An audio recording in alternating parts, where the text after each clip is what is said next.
नमस्कार. श्री स्वामी समर्थ. आपले धार्मिक संग्रह व कथा या यूट्यूब चॅनलवर स्वागत आहे.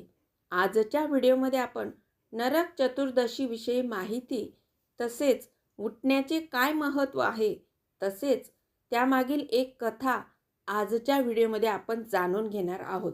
त्यासाठी व्हिडिओ शेवटपर्यंत नक्की ऐका.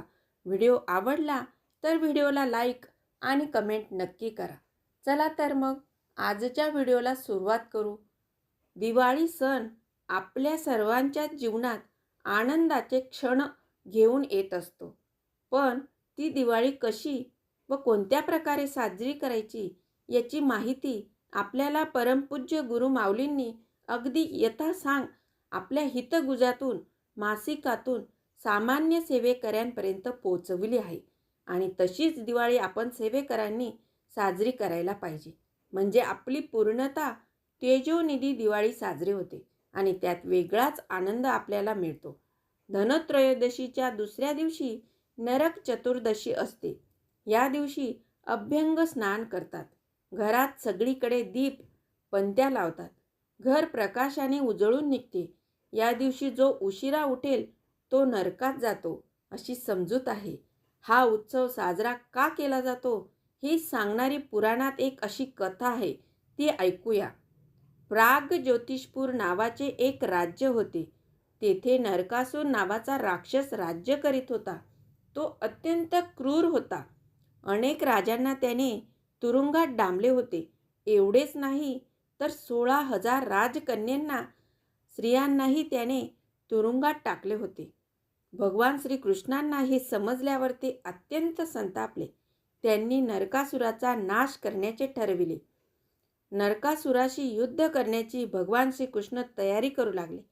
ही बातमी त्यांची पत्नी सत्यभामास समजली. ती कृष्णास म्हणाली, त्या दृष्टीने स्त्रियांना त्रास दिला आहे ना, मग मी त्याच्याशी युद्ध करून त्याला मारेन. तुम्ही मला मदत करा. रथात बसून सत्यभामा नरकासुराचा नाश करायला निघाली. मदतीला श्रीकृष्ण होतेच. त्याच्याशी युद्ध करून अश्विन वद्य चतुर्दशीला तिने नरकासुराचा वध केला. बंदीशाळेत स्त्रिया मुक्त झाल्या. त्या पित्यर्थे सगळीकडे आनंदोत्सव दीपोत्सव साजरा केला गेला. नरक चतुर्दशीला आपण उटणे लावून आंघोळ करतो. त्या उटण्याचे काय महत्त्व आहे हे परमपूज्य गुरु माऊलींनी आपल्याला यथासांग सांगितले आहे. मनुष्य हा कोणत्या ना कोणत्या प्रकारे आपल्या जीवनात नरक वास भोगत असतो. कोणाच्या घरात आजाराचा नरक, तर कोणाच्या घरात कटकटीचा नरक, आर्थिक नरक या प्रकारचे अन्य नरक मनुष्य भोगत असतो. या दिवशी जर आपण उटणे लावून स्नान केले तर आपल्या शरीरावर चढलेल्या नरकाचा गंज निघून जातो. आपले मन, आत्मा, शरीर हे पवित्र होते आणि जिथे पवित्रता असते तेथे परमेश्वर असतो. उठणे या शब्दाचा अर्थ म्हणजे उठणे, म्हणजे उठा, जागे व्हा. आपले मन, आत्मा, शरीर एवढे पवित्र करा की प्रत्यक्ष परमेश्वराने त्यात वास केला पाहिजे. श्रीकृष्णाने नरक चतुर्दशीला 16,000 स्त्रियांची बंदिवासातून मुक्तता केली व राजधानीत घेऊन आले. राजधानीत त्या स्त्रिया परत आल्या तेव्हा सर्व लोक त्या स्त्रियांकडे कुदृष्टीने बघू लागले. स्त्रियांच्या मनात आले, आमची काय चूक आहे की आमची अशी स्थिती व्हावी, असे म्हणून त्या स्त्रियांनी आपल्या माना खाली घातल्या. भगवान श्रीकृष्णांना ते समजले व त्यांनी त्या स्त्रियांना उटणे लावून स्नान करायला सांगितले व तुम्ही आतापर्यंत भोगलेल्या नरकाला उटण्याने लावून स्वच्छ करा असा आदेश दिला. त्याप्रमाणे त्यांनी तसे केले. त्यानंतर श्रीकृष्णाने सर्वांसमोर त्या स्त्रियांनी प्रतिष्ठा मिळवून दिली. ती म्हणजे मी तुम्हाला पत्नी रूपात स्वीकार करतो असे म्हणताच त्या स्त्रियांच्या माना वर झाल्या. त्यानंतर त्या सर्व स्त्रियांनी उटण्याने आंघोळ केली. त्यामुळे त्यांचे मन, आत्मा, शरीर पवित्र झाले. उटण्याच्या स्नानाने स्वच्छता वाढेल.